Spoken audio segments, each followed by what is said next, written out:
Exploring the bizarre. Your e-ticket ride into the world of the paranormal. Strap yourself in as we traverse the universe exploring the unexplained. UFOs, ghosts, lost worlds, cryptozoology, as well as other dimensions. It's time to take back the night. Now, your electrifying hosts of Exploring the Bizarre, Timothy Beckley and Tim Swartz.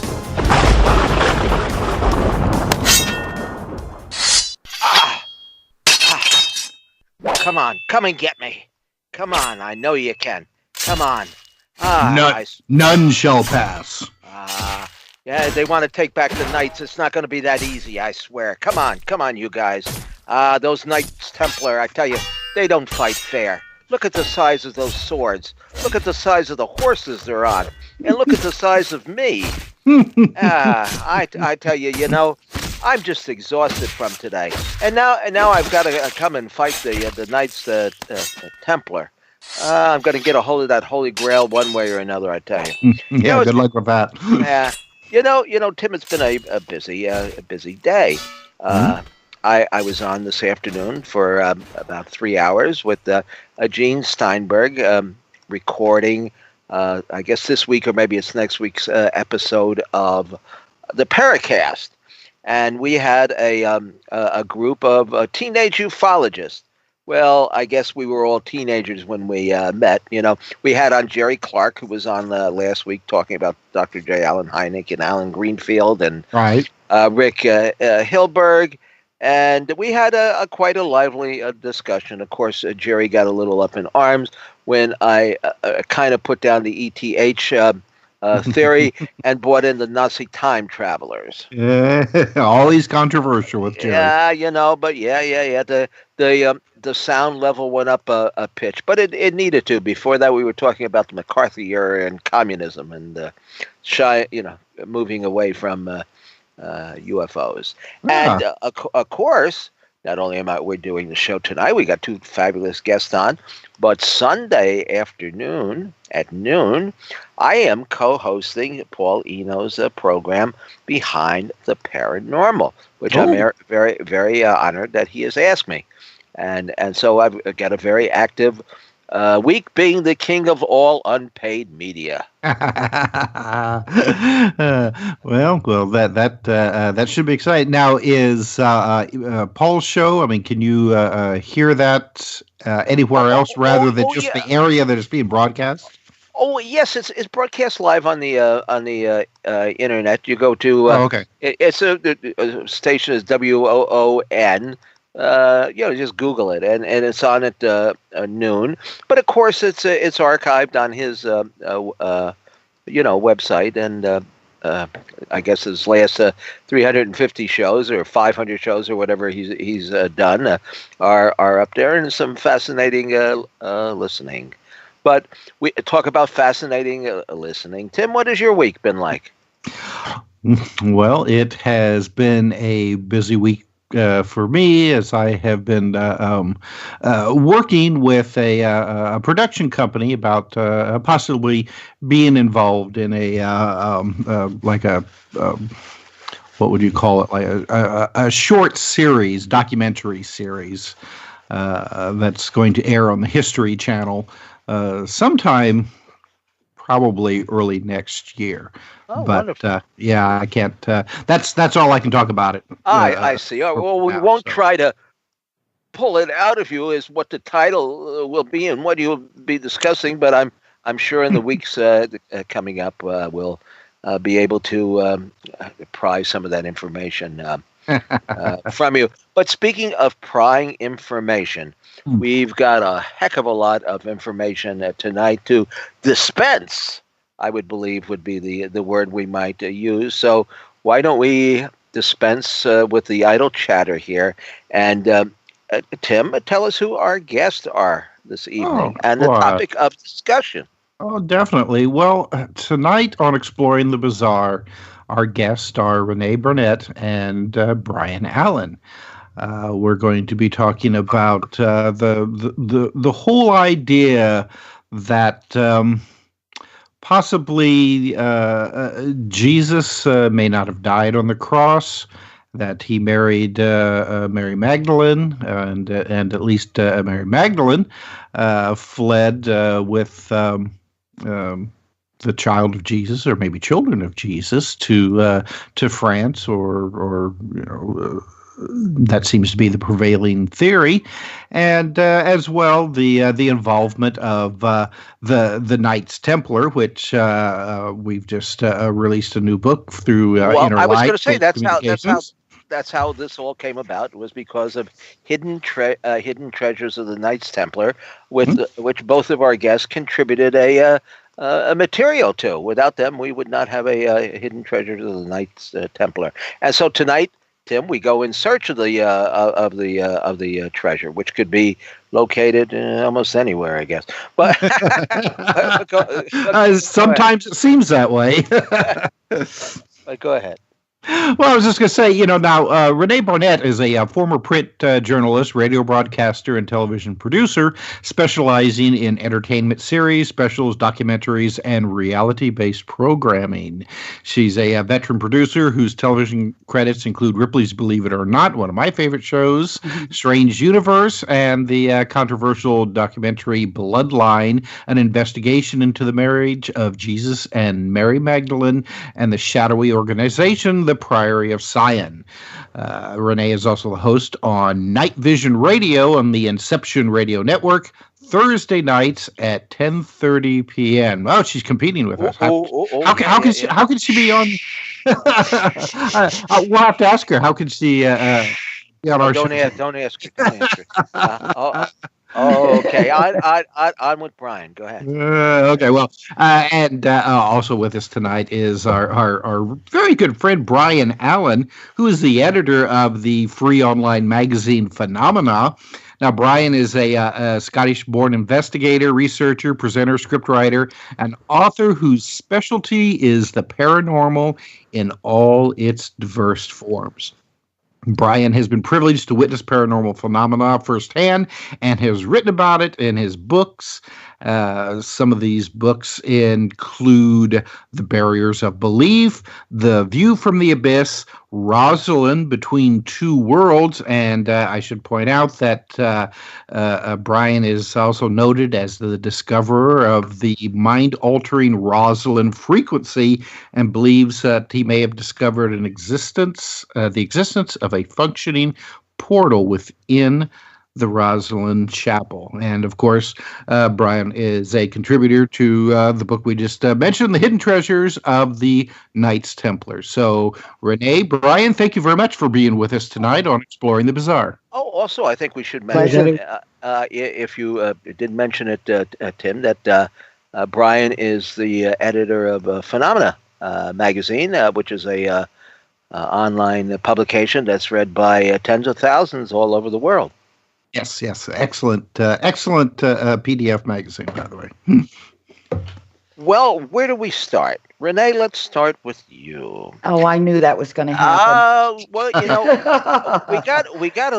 we've got a complex subject here. Now, it is. The concept of the hidden treasures of the Knights Templar was what treasures are involved and where the knights buried them, I guess. I suppose that's kind of the theme of the book, but there's a lot that you have to get to before you could even explain that.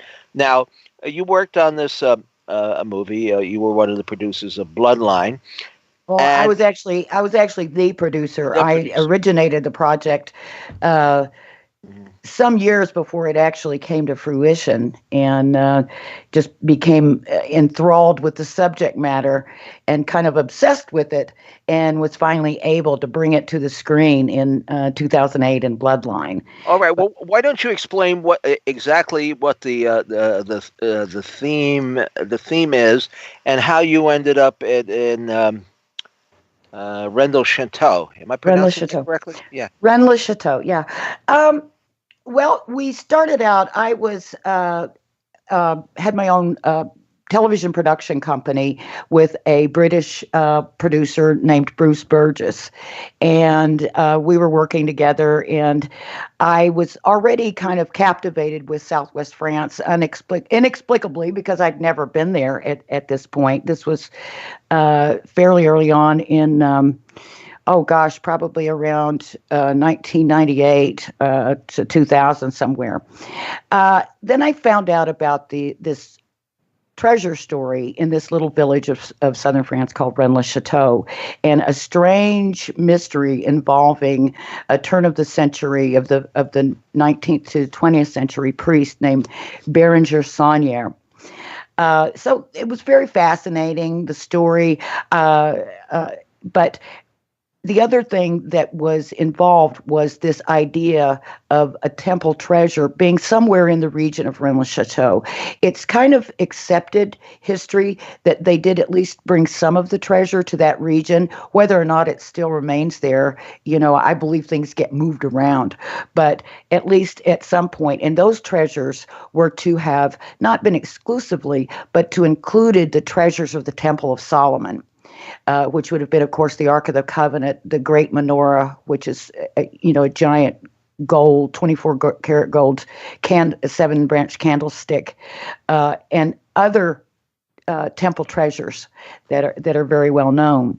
So that's part of what's supposed to be there. It's also rumored that there is a body or bodies buried in the area of great importance. There's a legend that Peshkardu, which is a mountain, you can see it from the Tower of Magdalen at the Tour Magdala atop the hill at Rennes-le-Château. And there's been legend for many, many years to be some kind of a burial place for the patriarchs that were moved, perhaps prior to the flood, to this region for safekeeping, because it was supposed to be an area of refuge. That's another legend about the area. It is supposed to be a refuge from the apocalypse.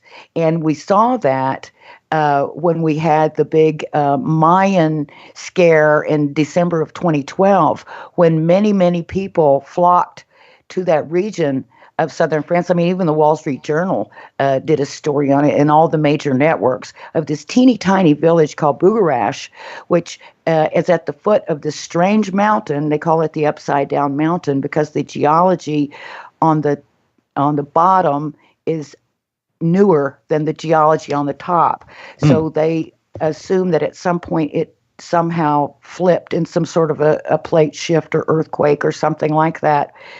That's also the same place where there's rumored to be UFOs coming in and out of that mountain. It's the same mountain that captivated artists and authors like Jules Verne, who wrote Journey to the Center of the Earth. They feel inspired by that. And Clovis Dardentor, one of his main characters in that book, is called Captain Bugarash. So I'm going on and on and on. It's just because there's so much that's involved in this little place, which just totally captivated us. And that was one of the reasons that it took us so long to actually get started in earnest on our actual production, which lasted about 5 years, because we thought, this is such a big subject. How do we, sort of wrestle it to the ground and pull out a slice of it that we can concentrate on? And our sort of raison d'etre to ourselves was not so much to solve the mystery, which would have been nice, but just to add something new to spark the conversation, because there really hadn't been anything that really had added to the conversation since 1982, when the authors Bagent, Lee, and Lincoln came out with Holy Blood, Holy Grail. So that's what we wanted to do, was move the subject along a little bit. And I think we may have done that. We certainly sparked a conversation. and a lot of controversy.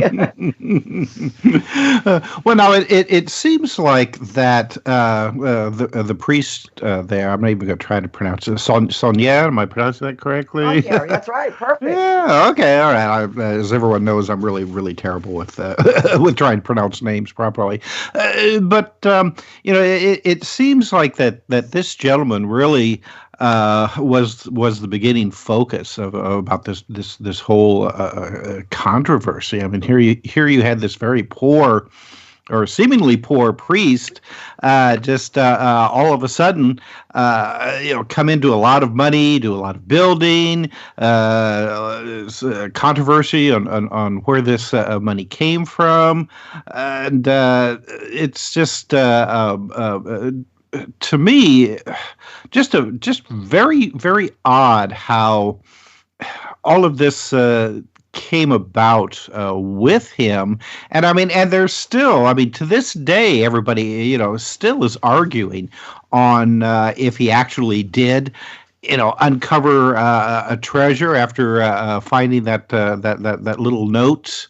Or if it was all just tithing. That's not the correct word, but they call it simony, which that's it. Yeah, yes. Which is taking money to offer up prayers for rich people, basically. Yeah, well, to make sure you get into heaven. That's right. Yeah. So you can pay your way into heaven these days, I guess, or at least in those days you can. When are we talking about exactly? I mean, Sonnier came in the late 1800s. I forget the exact year, maybe 93 or something. Yes. And I believe he died in 1917. Oh, okay, and what was his background? I mean, why did he come to this particular church? Well, interesting you should say that. It is kind of a strange little outpost. There was speculation that it was almost like a punishment to, but then again, when you look at it, Sonnier was born and grew up in the village of Montezel, which is only, probably less than 5 miles from Rennes-le-Château. It's very, very nearby. The other thing is, and I hope I'm not letting the cat out of the bag, and my friend will forgive me, I hope, is I have a good friend, Court Lindell, who is doing a lot of research into these family connections, and it's just unbelievable when you really start to dig the connections that you can make. And he was just Skyping me a moment ago that he had found some very, very interesting blood connections with Sonnier and certain families. And so that's all I'm going to say, but there could be something new coming out. Well, do you think that he was placed there? I mean, for a particular, did somebody in the hierarchy of the church know that there might have been a hidden treasure underneath the church there, or in the village somewhere? Well, I don't know if, I mean, certainly that has become sort of what my thinking in recent years, that it was sort of a manipulation, that he was there for a reason, and whether or not... He was kind of like the fall guy, or the guy that was the front man. I mean, if some of the stuff that Court Lindell is coming up with is really true, which I have no doubt that it is. I mean, he's one of those kind of nuts and bolts researcher guys that really just dig through facts. Then it could have been something. I think it might not have even been a Vatican manipulation, but maybe a Priory of Zion manipulation. If there indeed is such an organization, and I have met, people who do purport to be representatives of Priory of Zion, particularly one man that was in our film. Well, we had two, but one man in particular I've had an ongoing communication with over a decade by the name of Nicholas Haywood. And he gave us a lot of our information and a lot of the sort of leads, and we would just follow them. He didn't ever give us outright conclusions, but he would set us on a course from time to time. So I think it could have been some kind of manipulation like that. And if indeed Sonnier was part of, this so-called royal bloodline,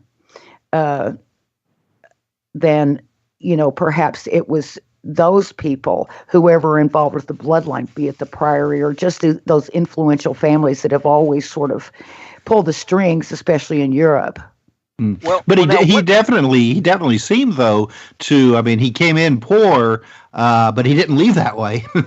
No, he didn't. And it certainly is true that he was digging underneath the church. And so the question is not really whether he was digging and found something, but what it was he found. Did he really find a huge treasure, or did he find documents, heretical documents? Now, not a lot of people know this, but and I'm not going to give out her name, and I'm assuming she's even still alive.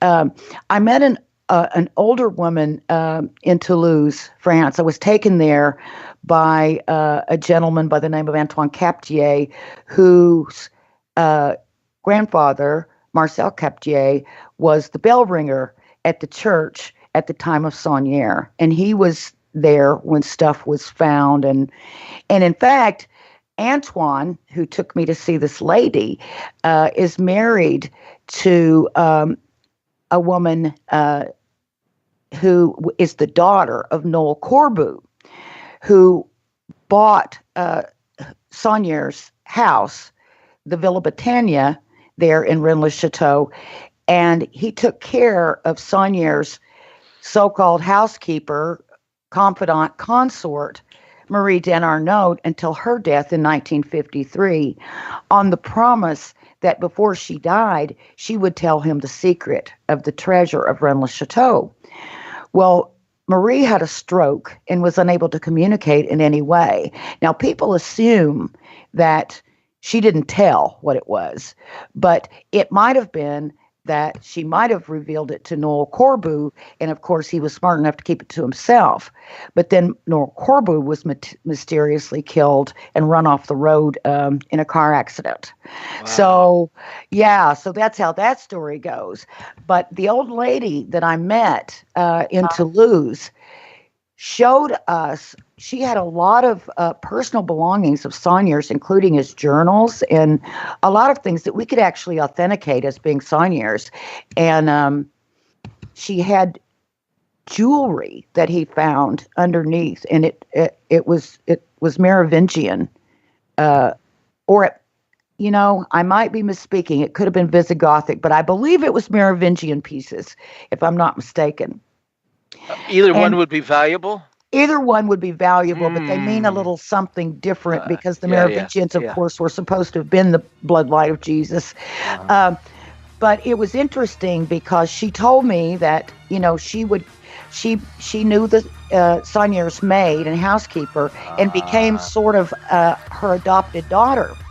And she would go and, do I hear music playing? Yes, you do. Woo, the break coming up, so we're going to halt the conversation right there. But we're going to get back to you in a little while. We're going to hear from Brian after the break. We're going to get this all sorted out.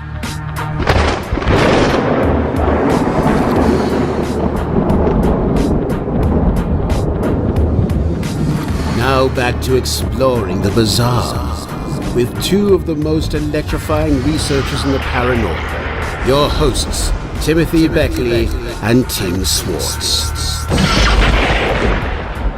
Welcome back to Exploring the Bizarre. I'm Tim Swartz, and why don't we bring Brian into the conversation now. Tim, Brian, glad to have you with us tonight, and we're talking about the whole Holy Blood, Holy Grail idea, and now your center of research seems to be on Rosslyn Chapel, which has somehow managed to get itself involved with this whole controversy over the centuries. You want to tell me a little bit on how you got interested in this, and how Rosslyn Chapel is seems to be an intricate part of this mystery.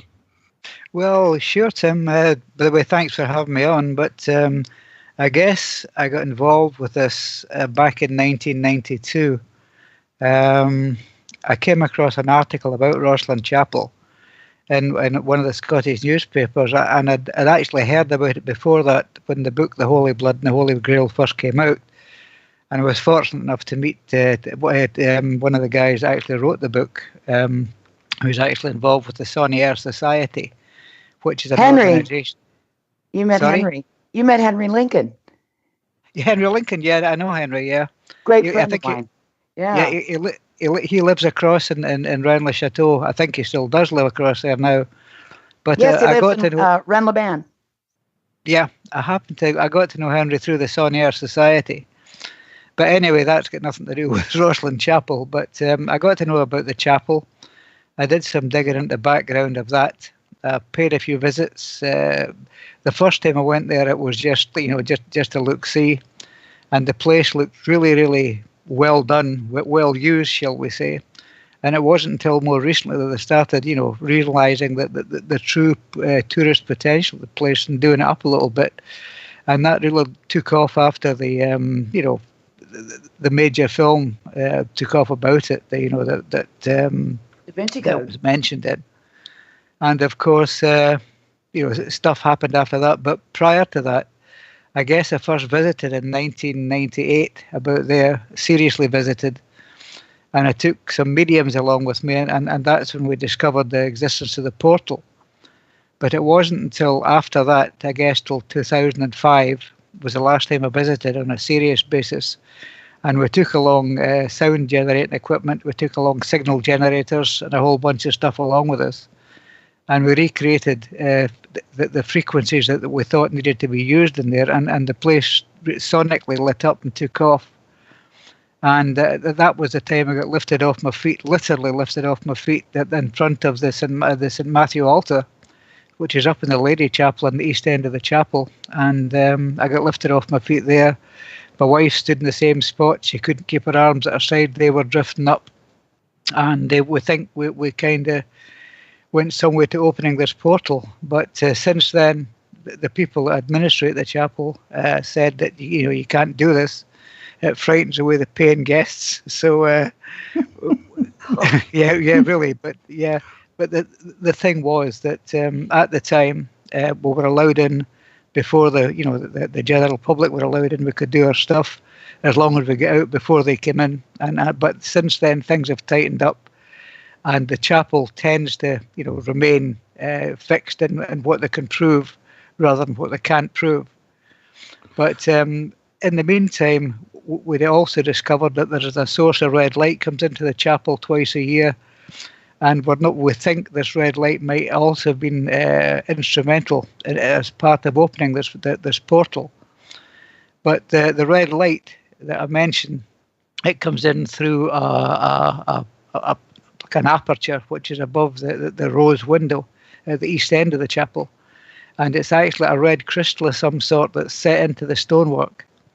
And this has been there since the 14th century, and it was deliberately designed to do this, but its purpose, like I say, we think may have been designed as part of the process to either open the portal, or it might have actually been designed to throw a spot of red light on the crucified Christ, because they think that at one point there was a crucifix or something of that kind hung from the roof of the chapel.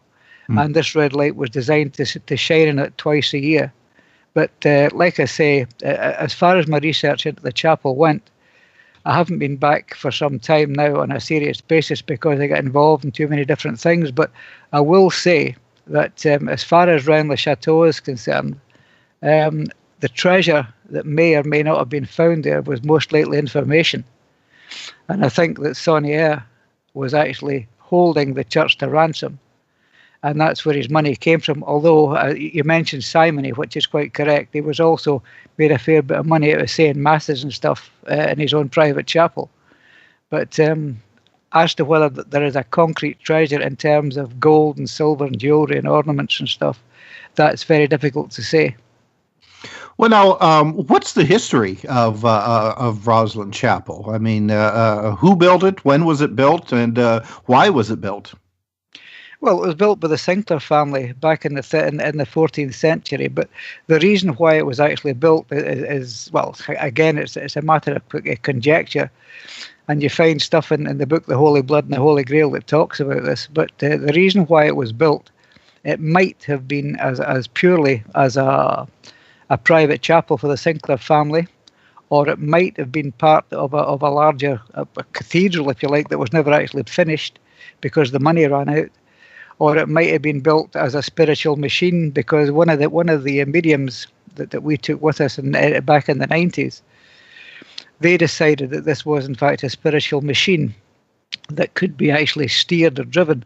Now, if that's the case, it tends to fall in with my own theories that I formed at the time about the existence of a portal that exists between two realities. And this portal, and I've got an amazing photograph of this thing, actually we think starting to activate, because what you see is a close-up of the altar, the St. Matthew altar, which is like where the portal actually is, and that's where I got lifted off my feet. There is an image that I took when one of the mediums said there's something happening at the altar, and I turned around and on the fly I just took a click the shutter of the camera. And you can actually see right in the center of the altar there's an illuminated section, and it's brightly illuminated as if there's like a flashlight being shone on it, or a powerful light of some kind. But there was no lighting source other than us, in the chapel at the time. It wasn't taken by flash, because if it was flash you would see it. Besides, the flash in the camera wasn't on. There was no external form of lighting. But this center, the actual engraved cross in the center of the altar, is actually brightly illuminated as if there was an external form of light, and there wasn't. And we have no explanation for what caused that to light up, other than the medium saying there's something happening at the altar. And that's when I took this photograph. And obviously I can't show you it just now, but it forms part of the presentation that I give. And I think it's also in the book, Rosslyn Between Two Worlds. Actually, I put it in there. But the chapel itself, Brian, I have a question though. Now you talk about a portal. Where is it a portal to? We don't know. That's the truth of the matter. When we originally found it, I've got a bit of a picture to sort of paint about this. I mean, when we found it, the people were starting to come into the chapel because it was after 9 o'clock, 9:30 time in the morning, and there was like half a dozen of us in the chapel standing around about it, and one of the mediums is starting to go into trance, and this is kind of drawing attention a little bit. And she says that she could see the hands reaching through this, asking us to bring them through, but it wasn't clear if it was hands reaching for us to bring them through, or they wanted us to go through to them. But as to where this portal goes, I have no idea. I don't know. Nobody does. And but it's either that, or the portal was designed to hide information. It was like a bank vault, if you like, that could only be opened under the most strict way of doing it possible. Nobody could actually stumble upon this and open it by accident. Well, do you think that the portal then could have been used at one time, if not even now, to hide or preserve some of these goods? I mean, whether it be gold or manuscripts or the Holy Grail or the Ark of the Covenant. We've heard that mentioned as as being part of the Knights Templars treasure trove. Well, I'm going to be honest with this, guys. Your guess is as good as mine, because no one really knows. As far as the treasures of the Templar go, I know that Rosslyn Chapel, it has been asserted that some of the Templar treasure was there, although what this treasure is, we don't really know. If it was gold and jewels, well and good. If it wasn't, if it was documents or scrolls or some other sort of artifact, we don't know that either. In fact, the truth is nobody knows what the Templar treasure was, but it is known that obviously the Templars were fantastically wealthy. Well, they were the first, bankers. But now, yes, according to a legend, and this is from doing research on our book that you worked on, they had gotten the Holy, I guess, the Holy Grail and the Ark of the Covenant, if you believe that, by I guess the word would be sacking the original King Solomon temple? Yeah, that is correct. It is known that they were down in the bowels of the earth below Solomon's temple. But what they found there, again, is anybody's guess. But what I was going to say is it has been calculated that the actual Templar wealth actually created Switzerland as an international monetary hub. And because the way that Switzerland is laid out with the various cantons and so forth, is actually laid out in much the same way that the Templar hierarchy set out its chain of command, if you like. So it's more likely that Switzerland became a world financial hub through Templar money. That would make a lot of sense. Well, okay, let's say, let's just hypothetically for the show here, our purposes of getting down to the root of this. Now, if there was treasure that was, I say, buried, whether it was in the through the portal or in the basement or underneath the foundation, there is some speculation that it was removed from there and taken to Oak Island. Now we'll get to that in a little a while. I want to jump the gun, but if that is the case, when do you think the treasure would have been removed?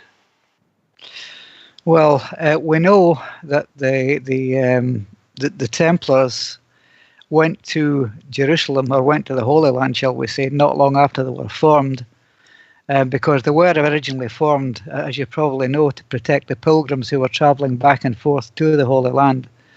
But they very rapidly realised that their position was unique in that they didn't answer to anybody except the Pope. And they used this position, I think, to create themselves as a singular body. It's an extremely powerful body. But as to when the treasure was removed, it would be sometime, I think, in the early 14th century, not long after they were actually created in the first place. So it's been around for quite a long time. Okay. Well, now, who, if they took the treasure out? Well, okay. You're saying that this is the 14th century. Now, yeah. Were people visiting the Rosslyn Chapel at that time? I mean, obviously now it's. In fact, there was just a show on PBS here, the television network yesterday. I didn't see it all, but they did a tour. A very good show, actually. They did a tour of the Rosslyn Chapel. Were people coming and going in that area at the time, or would have this location only been known to a few select knights or people? Or oh well, to be honest about this, the chapel wasn't built until the 15th century, so it was built a long time after that, and the chapel was built over a period of around 30 or 40 years. It didn't just sort of spring up overnight. So it's likely that if there was any Templar treasure, this would come in via the Sinclair family, who supposedly, and I say supposedly because there is absolutely no proof of this, that they were actually Templar supporters. Although certainly that they were Roman Catholics, so obviously the religion would play a big part in this, and their allegiance to the papacy and the Vatican. Although but it turned out later on that they had a big the Vatican had a big uprising against the Knights Templar, right? I mean, didn't they put them, they burn them at the stake as being heretics and so forth? Whoa! Let's just hold up with this. It wasn't the Vatican that had an uprising against the Knights Templar. It was King Philip of France. Now, King Philip of France, his placeman was the Pope at the time, because he made sure of that he was actually controlling the Catholic Church rather than the other way around. But the problem was that King Philip of France owed the Templars literally his kingdom in terms of money, that he was indebted to them. And the quickest way he could get rid of this was by getting rid of the Templars and thereby cancelling the debt. So they created, as you probably know, that this whole stream of stuff that the Templars did this, they did that, they did the next thing, that they were absolute heretics. And this is the only way that he could, if you like, justify the persecution of the Templars. But having said that, the Templars themselves had grown to by this time into an immensely powerful organisation that all the royal houses, in fact, most of the countries in Europe at the time, were indebted to them in one way or another.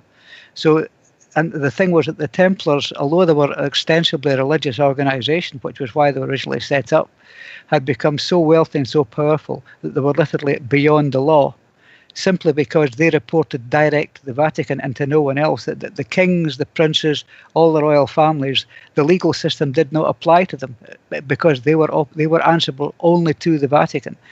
And it got so bad that there was actually a saying at the time was to be as drunk as a Templar. That these people were not in any way religious at the time. They'd gone beyond that.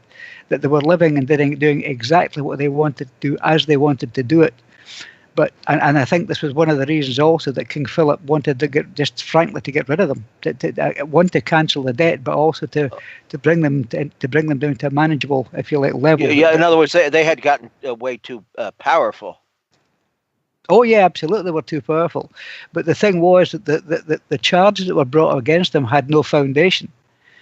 They were created purely because heresy, as you know, at that time was meant death. It sounds like the politics of today. Yeah, it sounds kind of like stuff that's going on in the White House right now, I guess. But, now, this is supposed to be an escape from all that. Yeah. Yeah. Well, what did they say? What goes around comes around, I guess. Right. I mean, history just repeats itself. And again, what does it all have to do with? Money and wealth. Yep. It always did. It always will do, because basically money, whether we like it or not, it equals power, and the whole thing makes the world go round. And there's very little we can do about that, unfortunately. And the Templars were no different. They just got too big, they got too powerful, and they had to be shot down one way or another. And although maybe it was unjust, never forget they did not wipe out the entire Templar order. When King Philip decreed this would happen. And because they know that their entire sailing fleet left from the port of La Rochelle, and every ship left from there, and they don't know what was aboard them, but they think that... do we know how many ships? I think there was 20 odd. I think the number was 20 odd ships, although, I'll stand to be corrected on that, but I think that they ran into the 20s because their entire fleet was loaded up. And they headed off to Newfoundland? Well, who knows? Maybe. If you're talking about Oak Island, well, perhaps. But yes, they think that some of the Templar ships came up to Scotland. Some of them went elsewhere. And also some of the treasure went overland as well, because a lot of the Templar knights ended up in Germany, where they became the Teutonic Knights. Some of the Templars ended up in the UK. It also ended up in England as well as Scotland, because the papal bull had not been read out in the UK at the time. Well, it wasn't the UK, it was England and Scotland. But the papal bull hadn't been read out here. So consequently, as far as the powers that be here were concerned, the Templars had done no wrong. So they were allowed to fight here. In fact, there was a Templar contingent fought at the Battle of Bannockburn, which was a secession of Scotland from England, and so the Templars continued to wield a lot of power here in Scotland for many years. Can I ask Brian a question, guys? If you don't mind. Definitely. This is what we do here. This is our personal living room. Great, wonderful. Right in the middle of Rosslyn Chapel. Well, first of all, and I won't go into this now, maybe a little bit later, there are several correlations that I picked up from what you were talking about Rosslyn Chapel and about Rennes le Chateau and that location. And I wanted to ask you about those. But first, we were talking about the Knights Templar and who actually rounded them up and sort of disbanded them. And you're absolutely right. Certainly they weren't all killed. They sort of dispersed. And as you said, some went out on fleets and some went to other places. But I wondered if you had any opinion that you could share, Brian, on that Chinon document, that Chinon parchment that was discovered, I think, in 2001 by the paleontologist Barbara Frawley at the Vatican Secret Archives, where it actually showed that Pope Clement V had pardoned the Knights Templar in 1308. And of course, we didn't nobody knew about this until 2001. Do you have any opinions about, number one, why that was suppressed? I guess that might be kind of obvious, but also why in 2001 did they release that? Well, can I say from the start, well, thank you for telling me about this, Renee, because this is, not only had not many people heard about it, neither had I, quite frankly. Oh, wow. Because, yeah, well, I had never heard about it, because what you should understand is that this is only, one of the subjects that I'm very interested in. I mean, I've written 12, 13 books now on a whole range of subjects. Yeah. I mean, I know. I saw your work. It's amazing. So, I mean, as far as I'm concerned, this is the first I'd heard about this thing that had been found in the archive. So you could maybe... I'll send you a reference to it. Yeah, please do. Absolutely, absolutely. Yeah, I remember when it came out, and we were going, "Oh my goodness, this is amazing," and it was a parchment document that was a decree by Pope Clement V that absolved the last Grand Master, Jacques de Molay, and the Knights Templar from charges brought against them by the Inquisition. So there you go. This would be absolutely right, because let's face it, I mean, the actual straits that these guys were in, and when the Inquisition got a hold of them, and I mean, these guys would say anything you wanted them to say.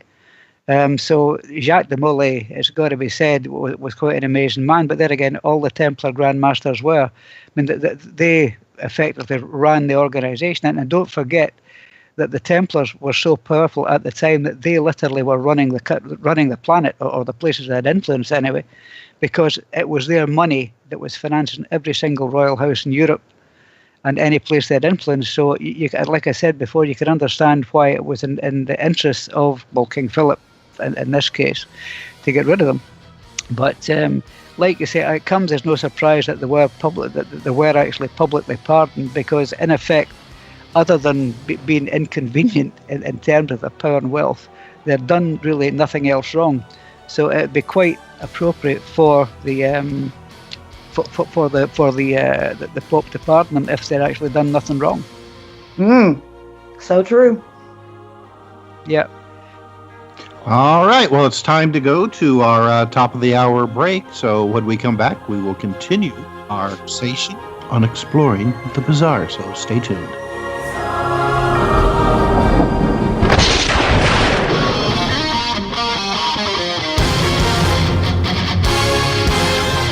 Exploring the bizarre.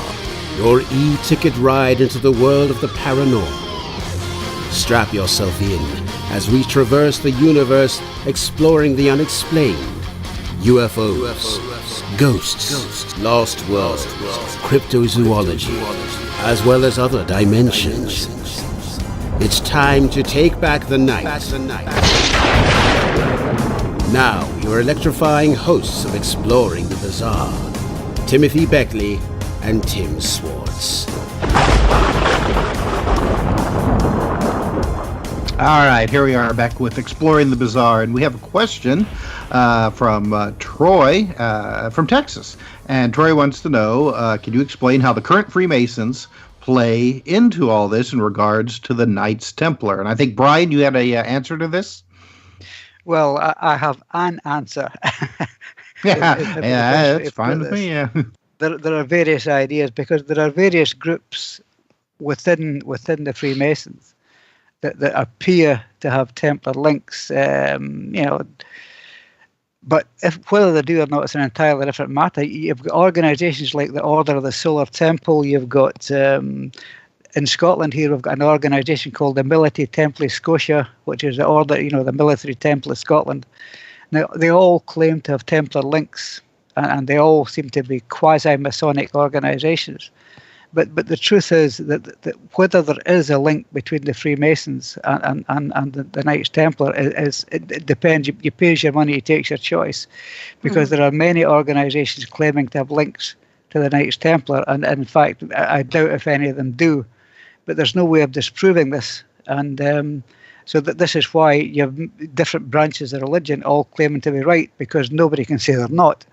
So somebody wants to believe that they're in the Freemasons and the Freemasons are involved with the Knights Templar, well and good. But there are obviously specific Masonic degrees and levels which appear to have Masonic links, but whether this is actually the genuine Knights Templar is anybody's guess, because no one can actually say, because no one knows for sure. Well, in our book, The Hidden Treasure of the Knights Templar, Ambrose Noble contributed probably the largest section in the book. It's almost, I think, almost 200 pages. And so if anybody can explain it, I guess he spent most of his life, he's deceased now, but spent most of his life trying to, show the parallels between the Knights Templar and the Masonic order. But basically the theory is, or the speculation is that the Knights Templar passed down a lot of their information, which is now accessible if you know the secrets of the Masonic symbolism. But again, it's so open to speculation that how do you, again, prove it or disprove it? I mean, you've got a body of information on the Knights Templars, so obviously the Masonic order or whatever branch of it could have just simply, found out about that and included it as part of the. Because it certainly does add a lot of intrigue.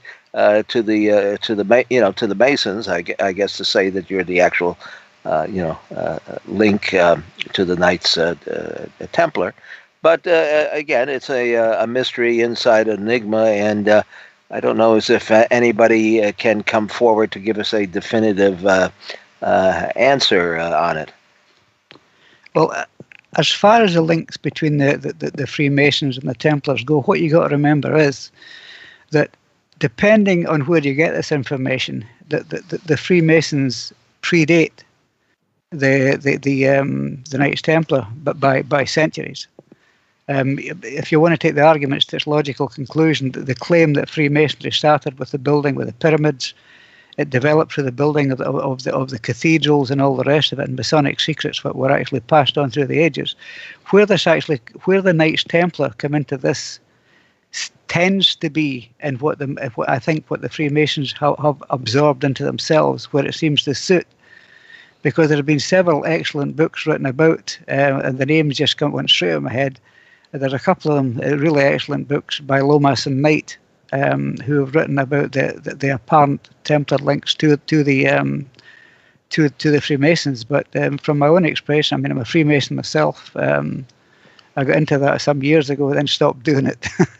But I mean, I could never see any links between the Freemasons and the Templars from what I saw that went on in the lodges. But there again, I wasn't particularly highly placed within that. I got to my third degree and marked degree, then just stopped it there, because it gets kind of expensive after that. But I mean, it's interesting that if people want to believe it, well and good. If it makes them happy, why not? But there's absolutely no proof. It's an interesting correlation that they're both builders. The Templars were known to have been builders, and of course that's what the basis of Freemasonry is. And there are a lot of sort of Templar values. It appears to me within Freemasonry, but I don't think they claim, or at least publicly, they say that they are not directly connected to the Templars. But it could have been, and I think this is what you might have been saying, Brian, that some of those Templars might have been absorbed into, and there might have been sympathies among, the two groups. Do you think that's a possibility? Is that what you were sort of referring to? Well, what I was actually saying, Renee, was that the Templars did not create the Freemasons. It's as simple as that. It was rather the other way around. That's right. The Freemasons would have absorbed what they considered to be suitable for their own ends, but they certainly the Knights Templar certainly did not create the Freemasons. It would be the other way around, if anything. I wonder.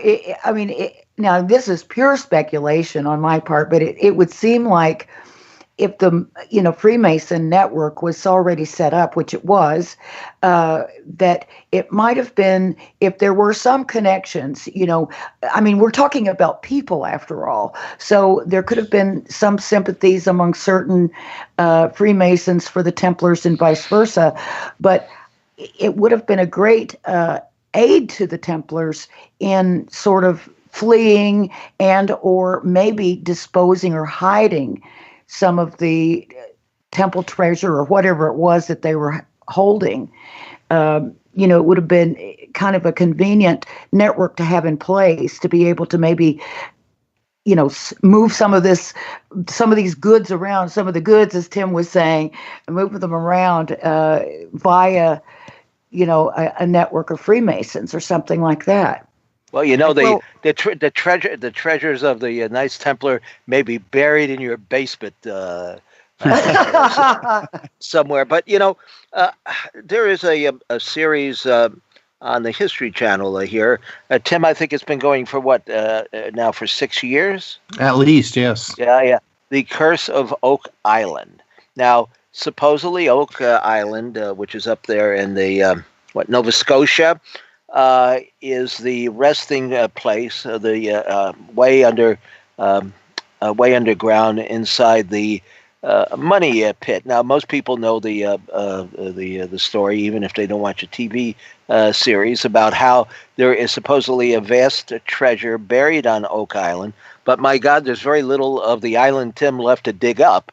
It looks like, right? I mean, they've gotten just about everywhere, but whenever they get close to the treasure, whatever the treasure is, the underground tunnels fill up with water and prevents any of the discoveries from being made. Now, 5 or 6 people have died trying to find this vast treasure, which actually. I guess how it first got started was in 1796. There were a group of teenage boys. I guess Daniel McGinnis is the one that's most often quoted, who were out one, evening in a little makeshift, rowboat of some kind that they had themselves. And they were approaching Oak Island, which, of course, was totally unsettled. And they saw some mysterious lights below treetop level, and they wondered what they were. And the next day or a couple of days later, they went back to the island, and found what appeared to be an area of the ground that had been dug up. And so they started digging, and I guess they did this for many, many years, right? They kept coming back because it seemed to be an endless task.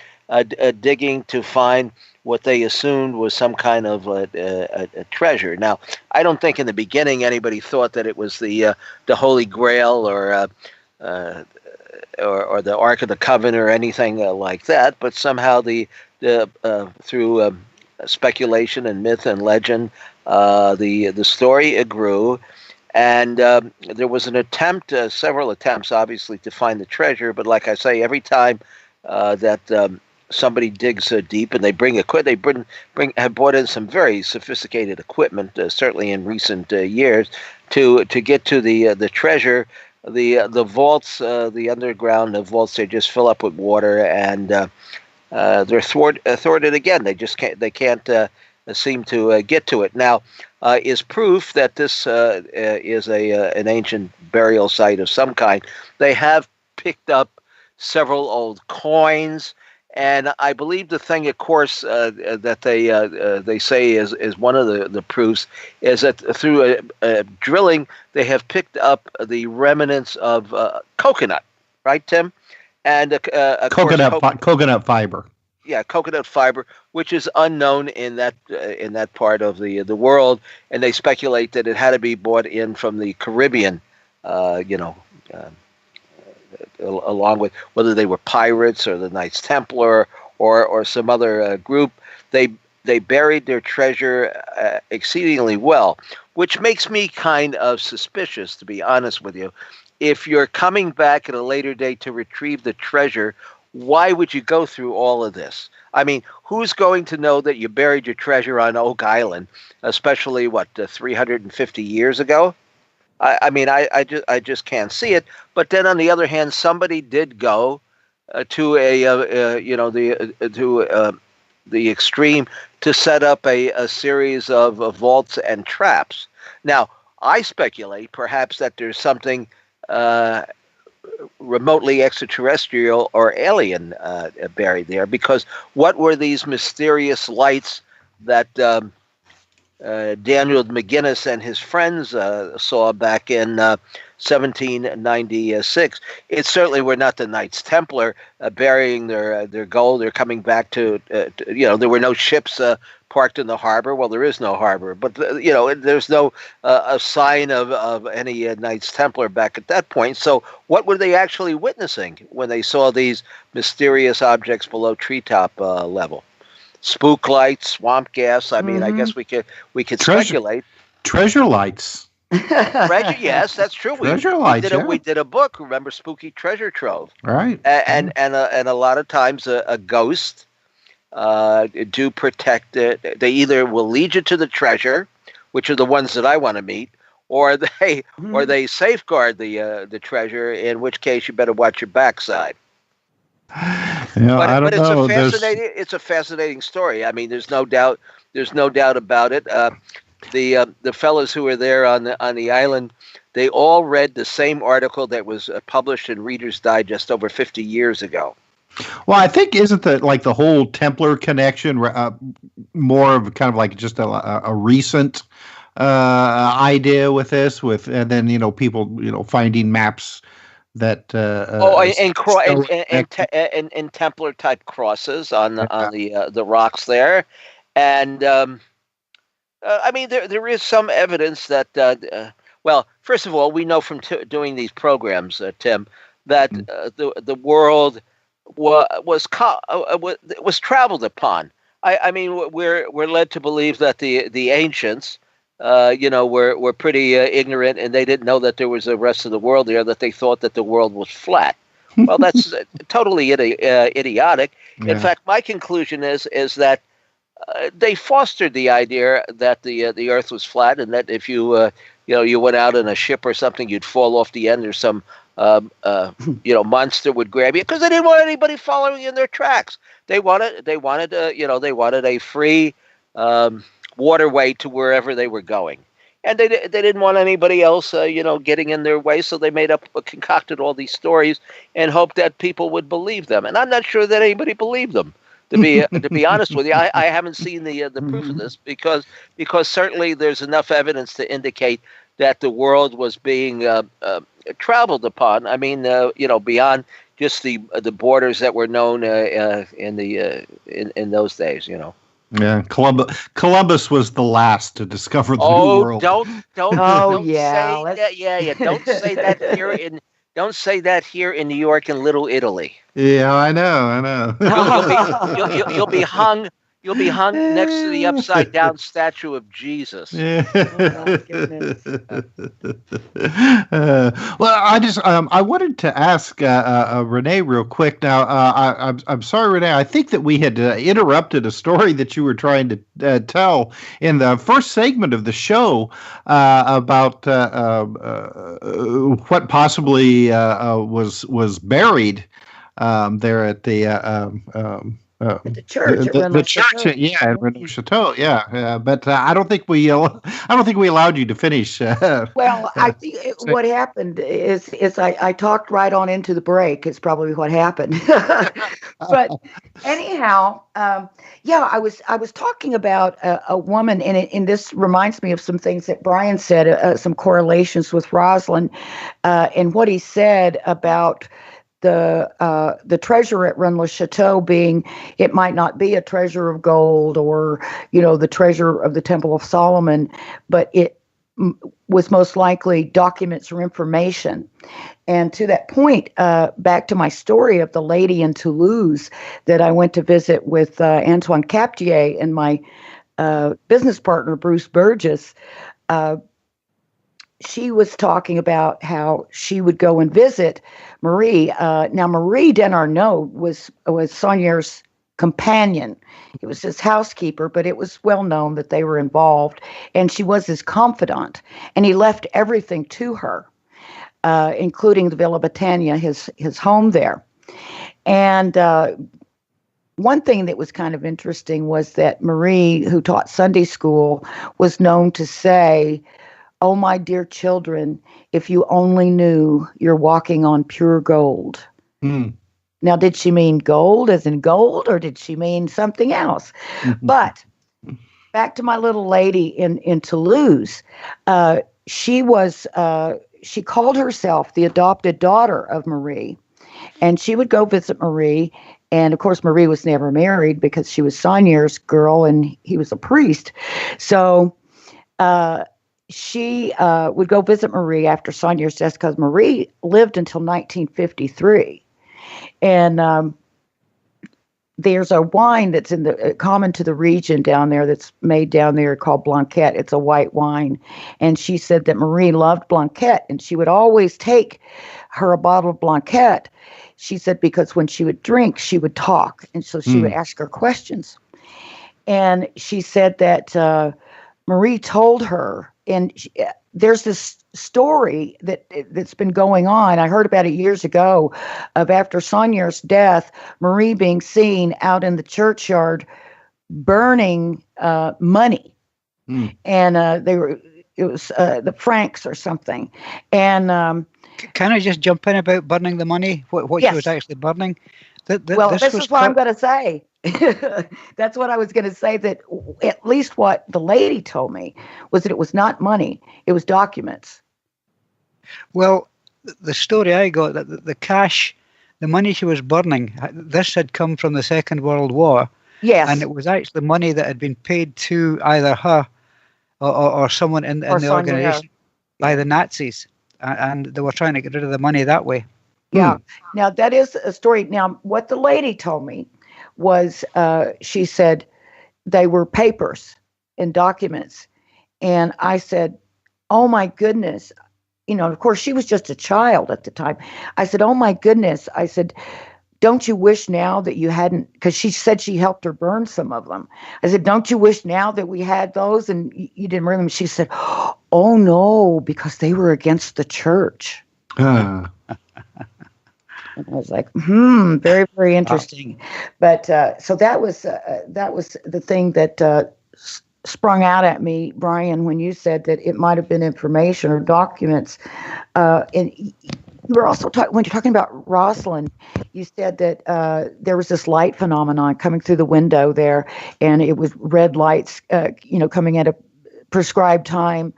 And there's also a similar phenomenon in the church at Rennes le Chateau. Every January 15th, which is also a very significant date in that mystery, and also the date that Saunier fell ill and then died a couple of days later. What you're talking about here is the blue apples phenomenon, I guess. The blue apples, Pomme Bleu, yeah, exactly. Yeah. Well, the thing is that this has also been noticed down in England in Lincoln Cathedral. Yes, that right. I forgot about once a year that they also get this blue light coming through in the form of blue lights coming into the chapel through the stained glass. Yeah. And you also find, I've heard William Henry, the guy that does his portal stuff. Yeah, I've heard him talk. Yeah, I've heard him talk about these blue apples as well, relating to portals. So you could well be right on this. I mean, who knows? But it's one of these subjects that's so mired in tales and counter tales, and everybody's opinion's valid and all the rest of it. That the thing is, it's so mired that nobody knows what the truth is now, and I think that's a great pity. Wow, it is. I know we're getting close to another break, but there was one real quick correlation. Also, you talked about a portal at Rosslyn. And, I've had many people say, especially psychics, like you said, that Rennes le Chateau is a portal. And above the doorway to the church is an inscription in Latin, which translates in English to, "This place is terrible." This place is terrible, yeah. Which is a portion of a Bible verse referring to the Jacob's ladder story, where Jacob, climbed up into heaven. Yeah. Because the rest of that verse says, this place is terrible, and it is the gateway to heaven. And then on the break, you told me something that blew my mind. What does that mean exactly? Well, I'm thinking it might be a reference to a portal. A gateway to heaven is Stargate. I don't know. But why this place is terrible? Well, I think terrible in the terms of awesome. Just like you've heard this. I don't know if that was slang back in those days, though. Well, you know how they say God is a terrible God, or what it means is awesome. That's what I was told. And the mayor at the time, Jean-Francois Willier, there in Rennes-le-Château, told us that the real secret to Rennes-le-Château was not a treasure of gold, but the telluric energy there. That it's a very special place. And now Henry Lincoln, one of the authors of Holy Blood, Holy Grail, he's done all his subsequent work on the landscape and the geometry of the area. And it is a very, very special place. I wouldn't be surprised if there weren't some similar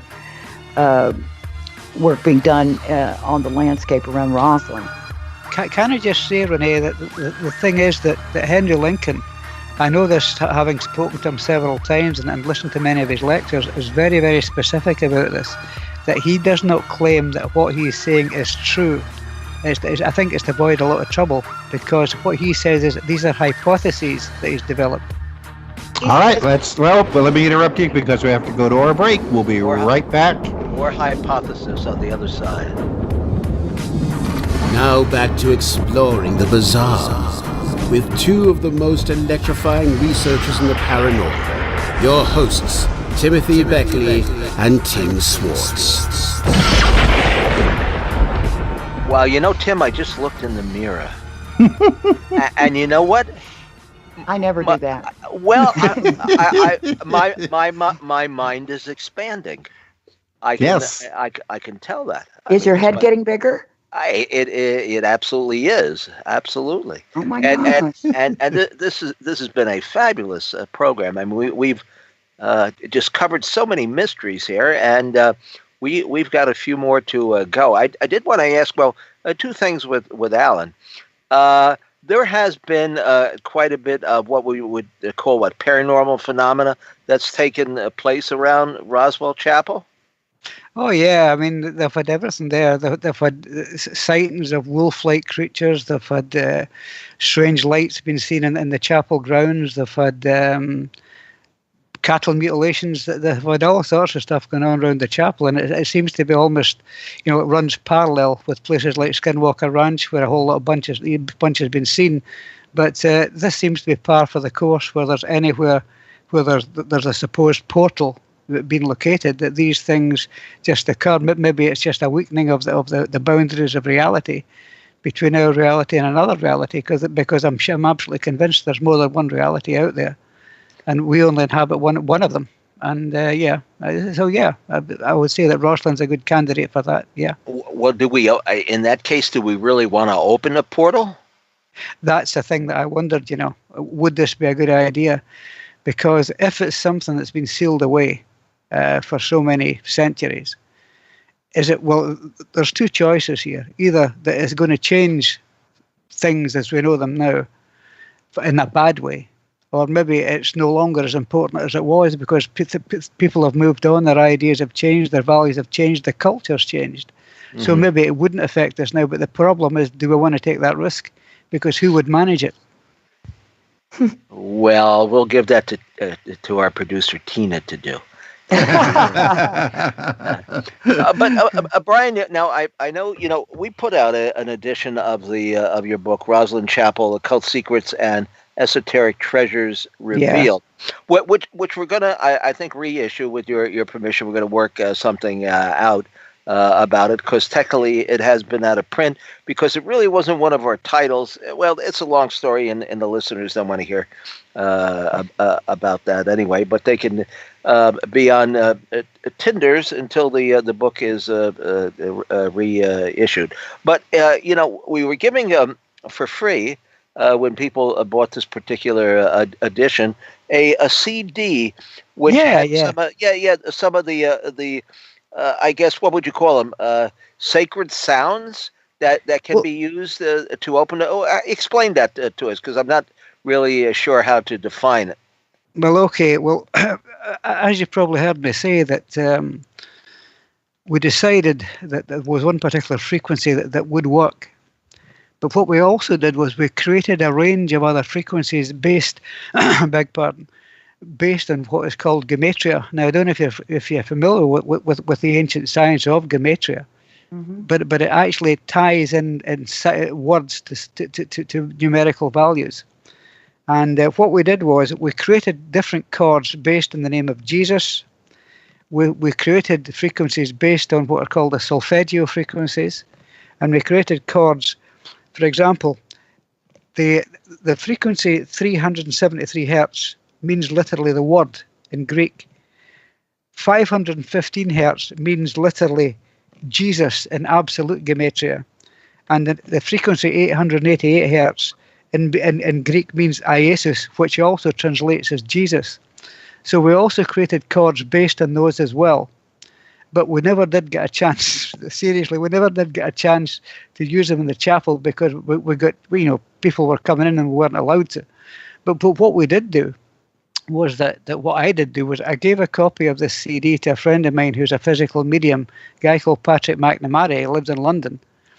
And he used this during some of his seances, and he said some of the results were quite remarkable. And I also sent this to a lady in Mexico, in Guadalajara, and she was having problems in her home. And we did, it was a very strange setup that we did an exorcism via, if you like, a remote exorcism using these frequencies, one in London, one in her home, being played simultaneously. And the medium in London actually cleansed the house for her, and it seemed to work. But we think it might have been some sort of sympathetic vibration set up between the two frequencies, but we can't really be sure. Wow. Yeah, like I say, a remote clearing, a remote exorcism. Yeah. Well, what do the sounds actually sound like? Well, without actually. Well, it's like hum a bar or two for us. I don't really think so. It's quarter to 5 in the morning. I hear my wife's in bed, so I ain't about to start putting her in stereos. I think the closest that I've ever heard to it would be a live concert that I walked out on of Emerson, Lake and Palmer. You walked out. How could you walk out on Emerson, Lake and Palmer? Oh my gosh! Now you'll never be able to hear them again. Bring a triple set of earplugs. One of the few bands, actually, of the hundreds that I saw that I was unentertained by. I guess I just never liked that kind of pounding, if you want to call it instrumental. It's just not my thing. And loud. I mean, talk about the frequency enough to shatter your jawbone. Gosh, maybe you're just not a progressive rock and roll guy. Hey. Yeah, maybe you're more of the acid rock. No, classic rock. I mean, nothing I like more in the old days than Stairway to Heaven. There you go. Ties right in. Ties right in here. Portal to Heaven.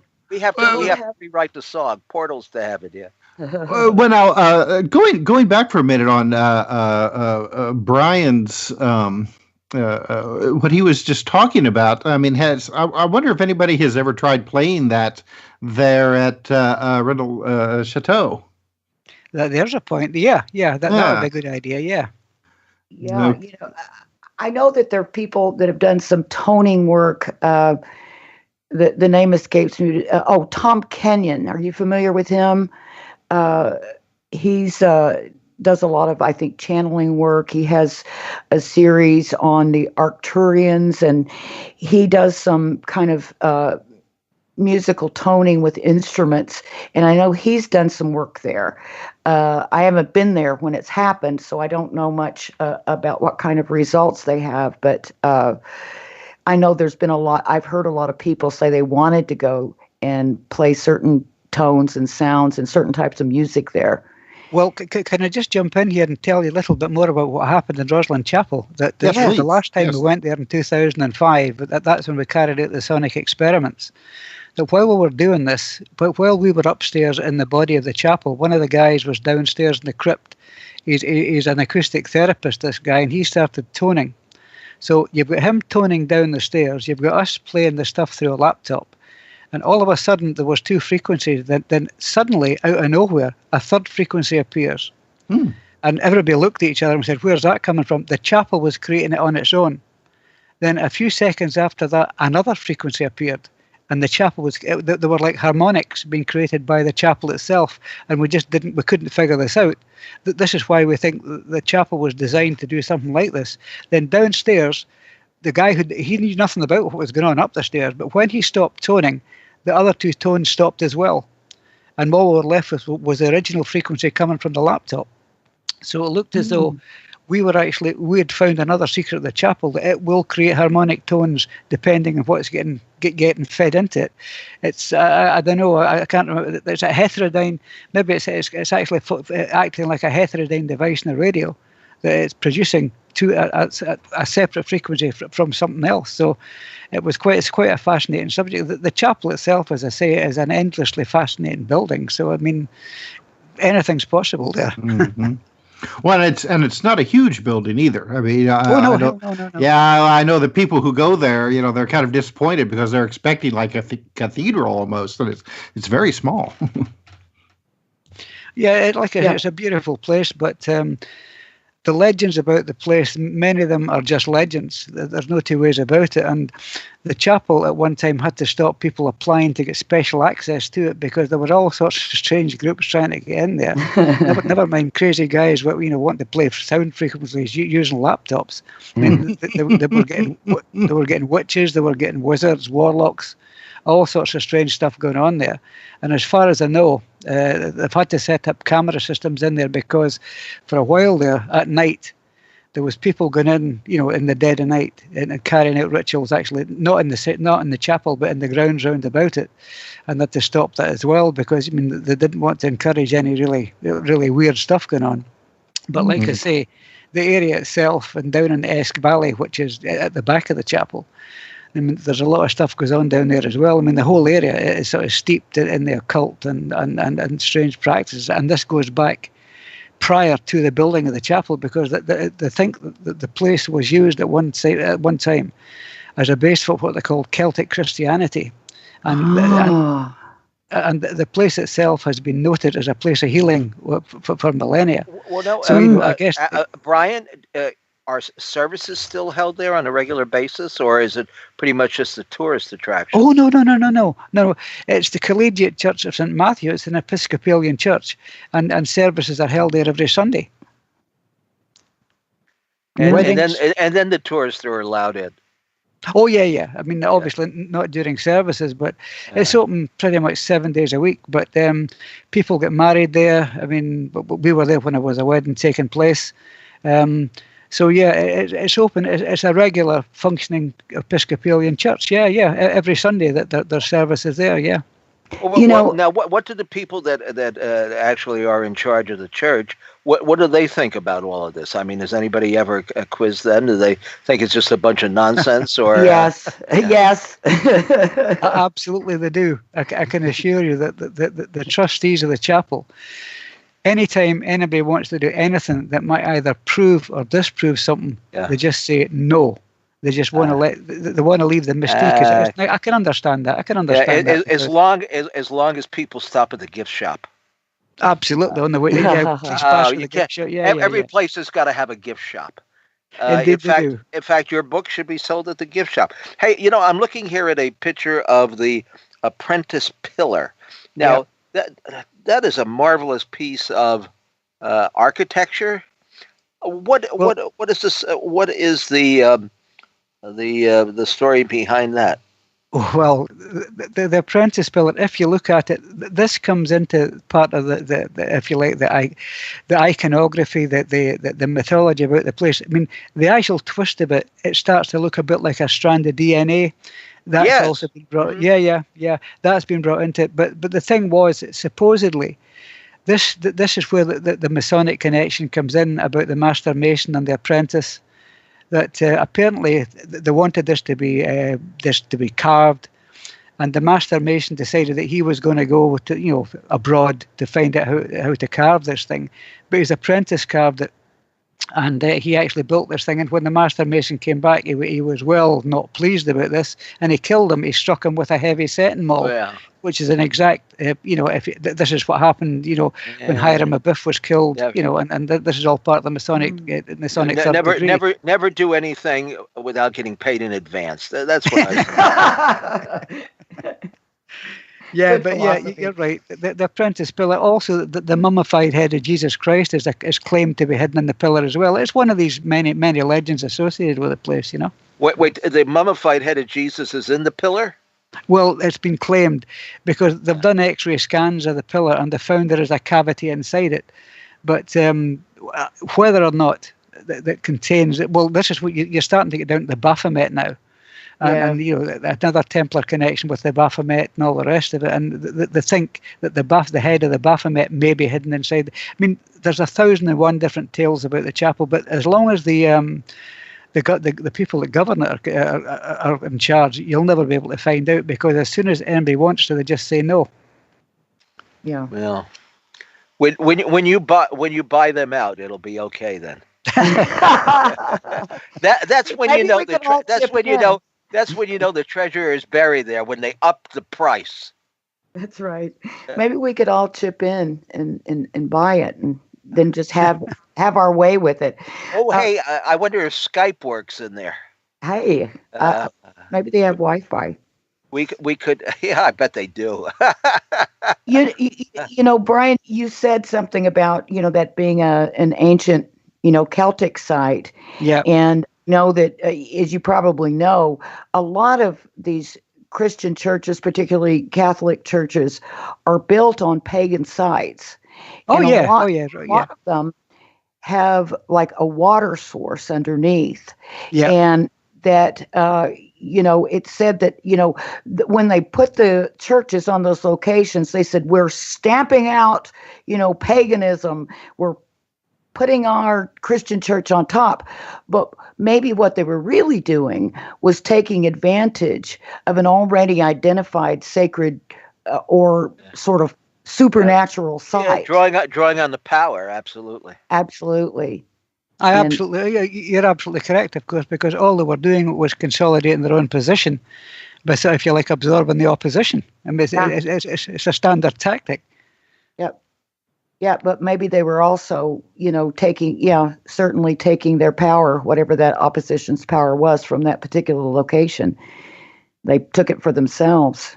Oh, of course they did, yeah. No, naturally. I mean, they would do, because that way they build up their own position, and this, if there's anybody else that happens to believe alternative beliefs and it's been absorbed within the body of the church itself, they'll come along with it. So, they just gobble up the opposition. It's great. Yep. We had in our film Bloodline, we were in contact with a real Vatican insider, and whom we've never identified publicly. But he gave a short interview with us, and we put some of it at the end of the film, disguised his voice and didn't show his face. But he said, we were asking him about the Vatican and about the Priory of Zion, and he said the real Priory of Zion, if you will, is the Vatican. The truth always hides behind its opposite. And, I must say, we were secretly recording him, and he did give us a lot of problems afterwards, because he didn't give us permission to use it, but we did it anyway. And we've patched it up with him, though, and we're still in contact, so it's okay now. But he wasn't very happy. He called me and said, "Renee, tell Bruce it's not very nice to record people without their knowledge." And I was like, "Oh, yikes." Nothing is off the record. Yeah, exactly. He knew what we were up to. Well, I was going to ask you, is he still around, or if he's passed away, who is he? Yeah. No, he is still around, and interestingly, although, after Bloodline, Bruce and I parted ways for a number of years. We've recently, reconnected because we've had a lot of people, because next year will be the 10-year anniversary of Bloodline. And we've had a lot of people saying, are you going to do a follow-on? Are you going to do a follow-on? And we'd both love to. So we're working toward that now. But I know that I've been in touch with that insider still, and we're still connected. And I know that Bruce, I've since found out that Bruce has still been connected, and probably more closely connected over the last years than I've been with him. But I definitely have plans to approach him for the next film and to see whether or not he would, I know he wouldn't go on camera, but whether he would give us this time with his permission, answer some questions for us. Well, I bet you've discovered just so much more fascinating material since the original Bloodline came out. And it's always the case. Once you get editing done, then somebody comes to you and says, hey, I've got some really great stuff for you. Too late now. our challenge at the time was not what to put in the film, but what we had to cut out, because we had this film that was going to be like 5 hours long, and it's a documentary, and it's still long for a documentary. It's an hour and 47 minutes.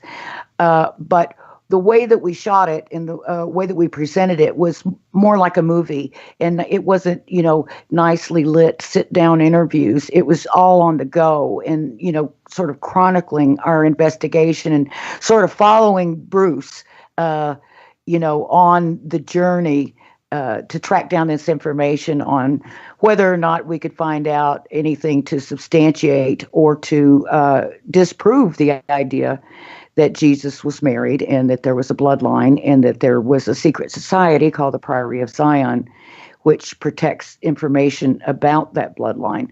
So that's what we're doing. And yes, we're still in touch with our Priory of Zion guy as well, and he's already on board for the next film. He was people either loved him or hated him from the first film.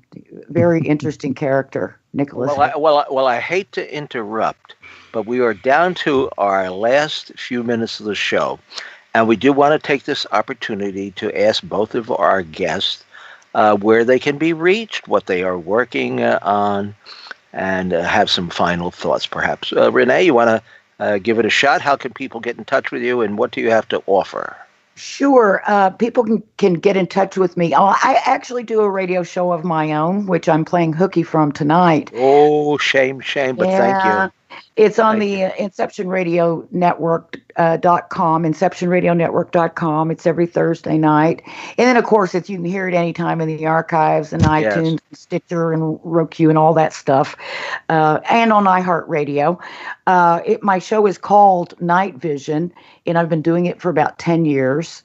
And then I'm also, as I said, in development with my former partner, who I guess is going to be my current partner again on this new project, which we hope will be a good follow-along to the movie Bloodline.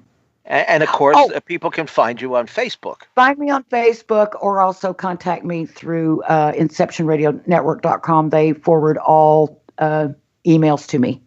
Mm-hmm.